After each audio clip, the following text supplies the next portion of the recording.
c'est mieux payé dans le privé que dans le public, et de loin, puisqu'on va au moins avoir quelque chose comme 1/3 de plus de son salaire.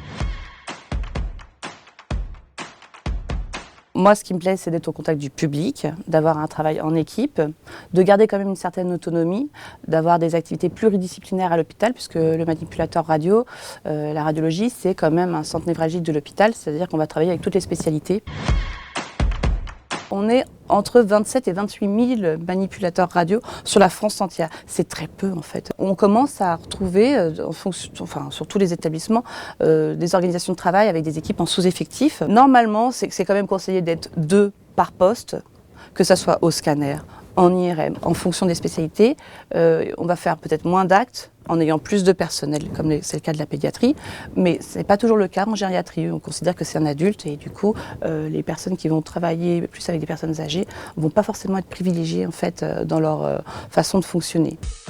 La CGT propose la création de 100 000 emplois sous statut à l'hôpital, le remplacement de toutes les absences. Un manipulateur radio qui entre à l'hôpital, c'est autour de 1 600 € net quand même. Bon, c'est peut-être très insuffisant, ça a été revalorisé pour les gens qui rentrent en fait sur les premiers échelons, quoi. Après, il y a eu une petite valorisation sur les premières années, mais on va stagner, on va atteindre un plafond de verre qui est indépassable en fait, hein, ça c'est sûr. Et nous, les manipulateurs radio, même si on a des spécialités, elles le sont déjà au départ. Ce qui fait qu'on est très très fort en fait en formation, mais elles ne sont pas rémunérantes. Donc il n'y a pas cette possibilité d'évolution qui, je pense, est nécessaire dans chaque métier. On a d'énormes responsabilités et dans le parcours avec le médecin quand on va travailler avec lui, et dans notre autonomie, dans nos gestes, voilà, et dans ce qui peut se passer en fait sur le diagnostic de l'enfant ou sur le geste qui est en train d'être effectué. Je me vois pas passer 60 ans, même ça va être difficile de soigner des gens qui seront en meilleure santé que moi en fait.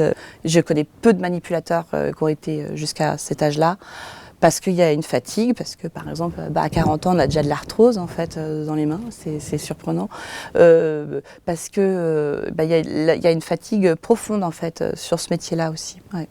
C'est difficile de se voir travailler jusqu'à cet âge-là. Ouais.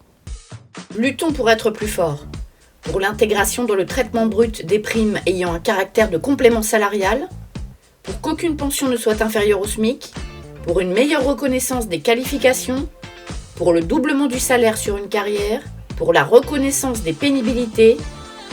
En décembre, je vote CGT.